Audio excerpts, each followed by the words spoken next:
February is American Heart Month, and today we're highlighting the Cleveland Clinic's 2025 Love Your Heart campaign, which focuses on overlooked heart health risk. Joining us is Dr. Emanuel Finet, a cardiologist with the Cleveland Clinic, to discuss some surprising findings of their recent elaborate survey. Good morning, doctor.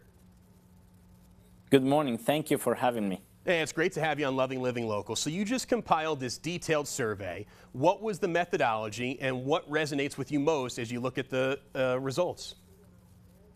Yes, every year Cleveland Clinic surveys about 1,000 individuals older than 18 years old that are naturally represented. And this year they found that a very large proportion of them, about 40%, were not aware that tobacco and lack of sleep and among other risk factors like alcohol consumption actually increase the risk of heart disease, which was very surprising.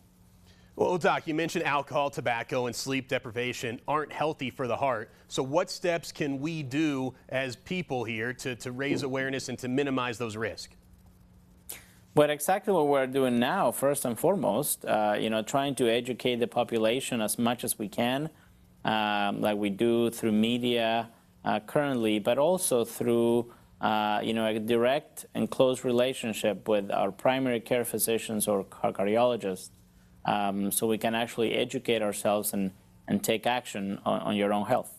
We're talking with Dr. Emanuel Finet after this elaborate survey. So, Doc, most Americans surveyed believe that vitamins and supplements can improve heart health. What should consumers know before adding these supplements to their routine, and how can they better kind of navigate these waters to try and stay as healthy as possible?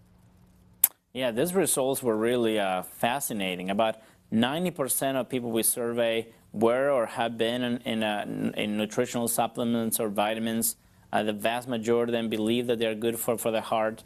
The vast majority would rather take nutritional supplements than taking medicines, and they will desire to have medicines, as last resort. But the truth is that the evidence really is not on their side. To date, no nutritional supplement or vitamin has been shown to categorically improve heart health in any way. Regrettably, these medications are not regulated in terms of safety, efficacy, or even quality. So I think it's important to give medications the place they need to have, and to have supplements only when directed by your own doctor for specific reasons.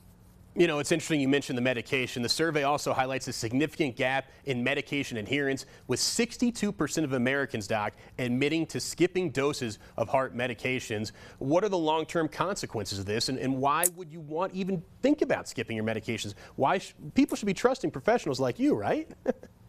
Yeah, I mean, when we prescribe medications, they have no effect unless our patients take it. Right. And if they don't take them regularly, the proper levels cannot build in their system, and therefore cannot have the effect we desire.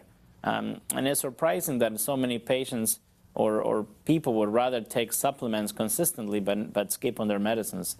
That is something that we have to change to improve heart disease. We've got more information on our screen right now. How often should people be getting consulted with medical professionals? Maybe if they think their heart might be irregular, or something doesn't feel normal in their body, Dr. Finet? Yeah, well, it depends on their age and their symptoms, right? So if patients are healthy and they feel well, I think once a year visits with their primary care physician should be sufficient. But when patients start to have, chest pain or chest pressure or a chest discomfort when they do activity or they are under stress, in particular, sometimes it moves to the arm or to the neck or to the back, those are very concerning signs that there may be something wrong with their heart.